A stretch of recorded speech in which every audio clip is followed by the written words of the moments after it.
एक जादुई जंगल की गहराई में जहां कदीम जादू मुड़ी हुई जड़ों और चमकती हुई खुम्बियों से गुजरता था, शहजादी आर्या रहती थी। दूसरी शहजादियों के बरक्स इसने एक अजीब लानत बर्दाश्त की। हर रात आधी रात को वो एक छोटे हेजहाग में तब्दील हो जाती थी।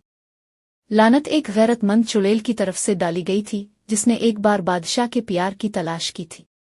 जब तक सच्ची मोहब्बत दोनों शक्लों को कबूल नहीं करती है, चुड़ैल ने तंज किया था, तुम दो जहानों में बटे रहोगे।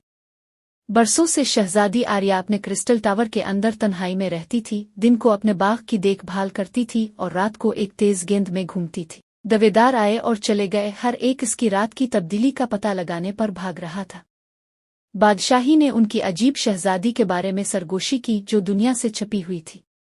सब कुछ इस वक्त बदल गया जब मार्क्स नामी एक नाबीना मूसीकार तूफान के दौरान पनाह की तलाश में किले में पहुंचा।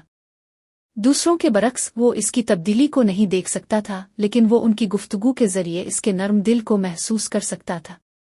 हर रात जब वो अपना लावट बजाता था, आर्या अपने हेजहाग की शक्ल में इसके करीब आकर उसकी धुनें सुनता था।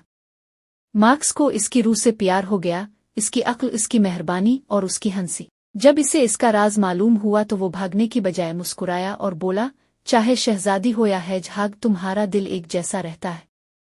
इसी लम्हे लानत पुतली बर्फ की तरह फटने लगी।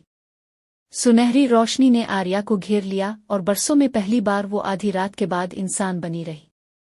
चुड़ैल की लानत टूट गई थी, लेकिन आर्या ने एक खास सलाहियत रखी थी। वो जब चाहे एक हेजहाग में तब्दील हो सकती थी। अपनी छोटी शक्ल का इस्तेमाल करते हुए जंगल की मखलूक की मदद कर सकती थी और उन लोगों तक जादू पहुंचा सकती थी जिन्हें इसकी सबसे ज्यादा जरूरत थी। इस दिन से आगे बादशाही ने अपनी मुनफरिद शहजादी का जश्न मनाया, जिसने मार्क्स के साथ हिकमत, हमदर्दी और